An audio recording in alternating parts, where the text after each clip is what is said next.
So this is my second time trying to record this video, and I got through the last one, realized there was no footage whatsoever. So, welcome back to Beauty Bee. Thank you for putting up with this probably very erratic update because I've already filmed this once. So, to not keep you in suspense, here is the color story that we are going to be dealing with for this next month. However, before we get into the details of this, I want to go through the shades that I had in last month. So, I managed to roll out 5 shades this past month, which I think is amazing. That is, I'm almost certain, the most shades that I've ever hit goal on in the course of a month. So let's talk through them. I had, I believe, 3 shades that I had rolled over from 2 months ago into this past month. The first would have been this Kiko Taupe.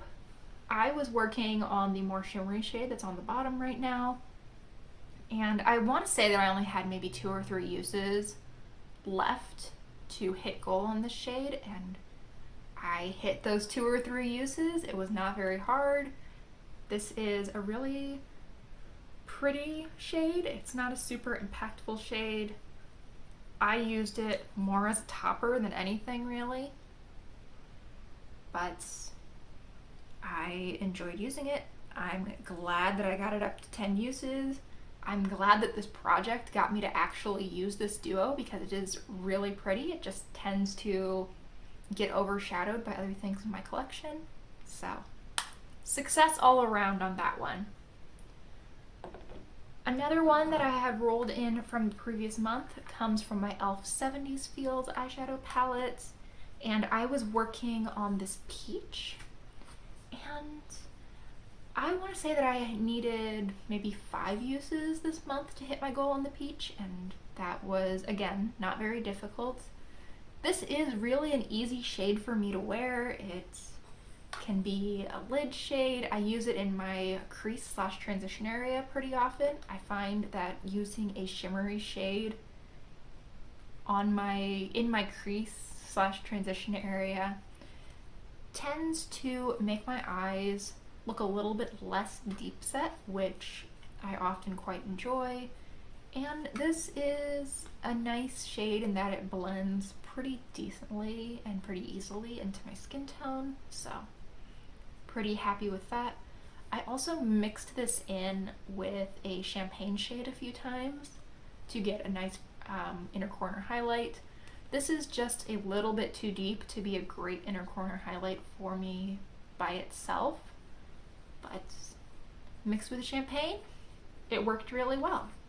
And I have hit 10 uses on this, so again, I am able to roll this one out. Trying to think, what was the other one that would have been in 2 months ago? Oh, here we are.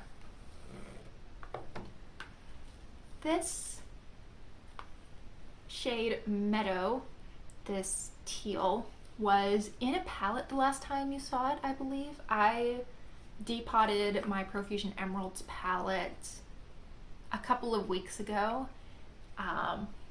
and I did a really poor job of it, which is why most of the shades in this palette look pretty awful.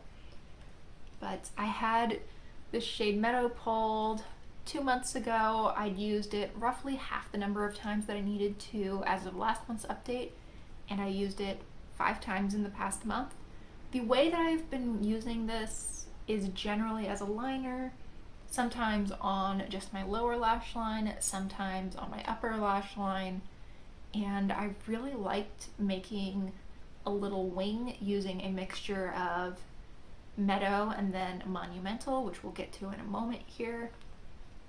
I think that this is a really nice quality shade. Really, the entire Profusion Emeralds palette I think is surprisingly nice as far as quality goes, especially for a $5 10-pan drugstore palette. It's really incredible quality at that price point, and I think just generally it is a nice quality set of shadows. So anyway, not really the point of this video to review these palettes, but I liked using the shade and I've hit my 10 uses. I am ready to move on to something new. The one shade that is actually going to roll over into this next month is Monumental, which is also from that same Profusion Emeralds palette. It is this shimmery blue teal that I have swatched out right here. I mixed this with Meadow, I believe, all of the times that I have used this. So far I have used this 7 of my 10 times, and I think that it's going to be something that I really enjoy using those next 3 times over this next month. So I was a little bit bummed out, honestly, when I pulled 2 teal shades at the same time. I thought those were not going to be super easy to use, and I won't say that teal has become an everyday staple for me, but it is a shade that I have managed to make work for every day, and I ended up really liking the 2 that I pulled, so kind of a success overall, I'd say. This next shade was a huge hit for me. This is from my Viseart Petite Pro 2 palette. It is this rosy brown shade, or maybe a brown rose is a better way of describing it. I have this on my outer corner today, and I think it is beautiful. It's really perfect to wear with any slightly warmer or even neutral leaning look. It's deep enough to give some nice definition against the colors that I usually wear. I usually go for relatively light shades all over the lid, and it's also just interesting. It's not brown or black, and it's not harsh in the way that a brown or a black, or especially a black, could be. It's just got a little bit of rosiness to it that I think comes through in pretty interesting ways when it's built up or sheared out, and I think this helps bring out the green in my eyes, which I am a fan of. I do like that. And not only did I hit my 10 uses over this past month, I hit my 10 uses like a week and a half ago, and I think I've used it probably 16 or 17 times this month. This is a great shade. It's not one that I had used a lot prior to bringing it into this project, but it is one that I see myself using a ton going forward.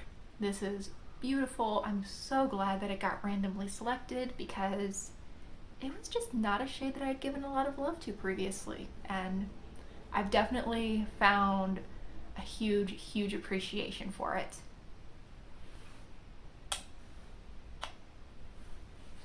Also, it looks really nice in this Build Your Own palette that I've been working out of quite a bit recently. So there's that.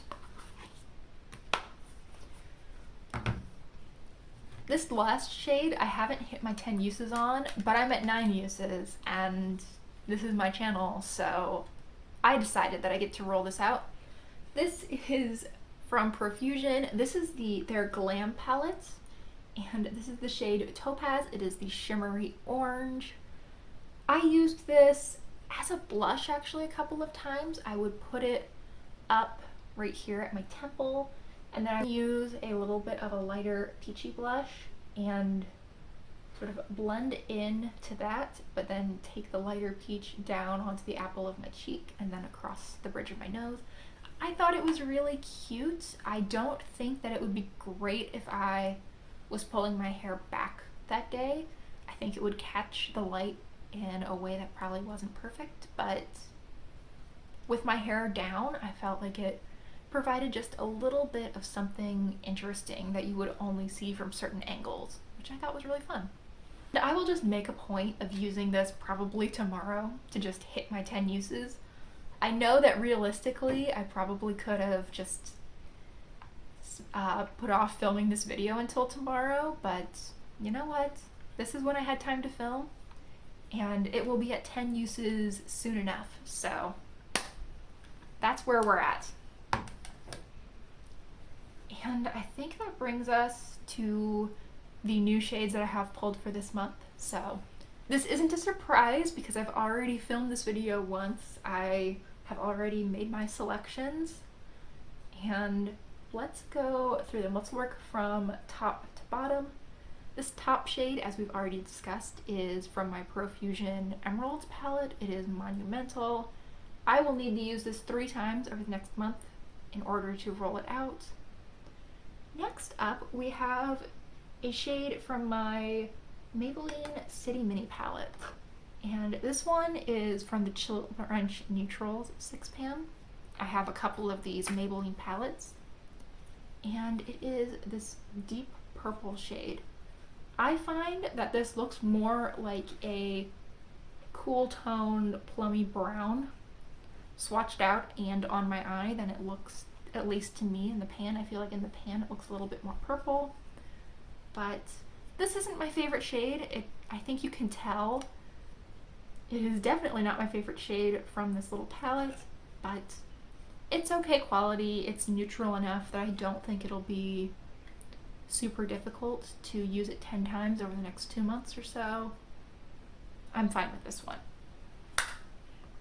Next up, because this project just cannot stay away from a NYX Ultimate Utopia, of course we had to pull a shade from this. My random number generator just loves this palette for some reason, and I'm not sure why. In any case, the shade that I've pulled this month, my next victim, is this sage green shade. It is a matte. It's actually kind of convenient that I pulled this one in particular because I'm trying to hit pan on it this year for my project pan. So hey, if we can double up on these projects, I'm not going to complain. It's this grayish green matte shade. This I built up a little bit in the swatch. It swatches pretty patchy on first swipe, but you can definitely build this to a nice smooth finish. It's a pretty color. I think it looks good on me. It'll be nice to use. I actually pulled 2 shades from my Colourpop Miss Bliss palette. This is this would be a new addition to my collection over the past month.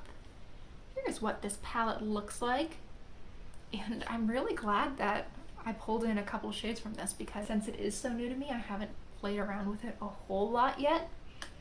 But the 2 shades that I have pulled are of Quartz, which is this light pink with some shimmer to it, and then Optimistic, which is this coral. And oh man, is that a coral shade? Look at that. Isn't that wild? I honestly, I'm not quite sure how I'm going to use that, but I am, I think, up to the challenge, maybe, hopefully. We'll see. This pink, though, is really pretty. It's definitely well within my comfort zone.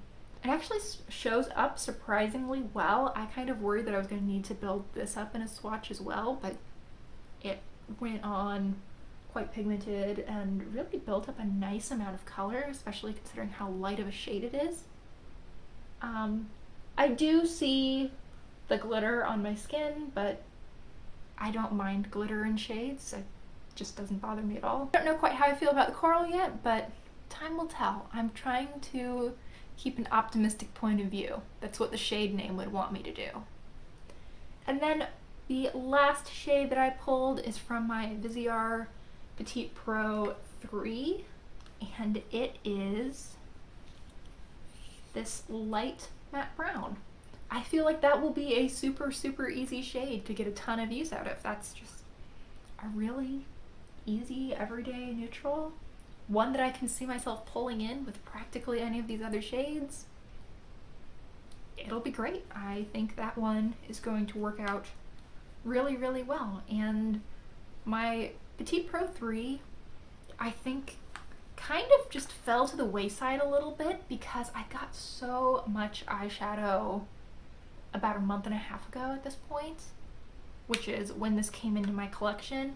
I think I just didn't even get a ton of use out of it before it was not the new and exciting thing. So this will be a good opportunity for this palette to come out and play a little bit more. So I think that is my update. Hopefully this actually recorded. I don't know what I'm gonna do if it didn't, because I can't do the same video 3 times in a day. That would be soul crushing. So hopefully you're seeing this. Thank you so much for watching. I really hope you enjoyed. If you like this project, I will link my own playlist up in the cards so that you can see all of my other updates. But B, there are a ton of other people who are also doing this project, and I would strongly recommend that you do a YouTube search for Pan Those Eyeshadows. There's a ton of content out there that I'm sure you would enjoy. So, thanks again for watching. Please consider liking and subscribing if you enjoyed, and I really hope that I will see you in my next video. Bye!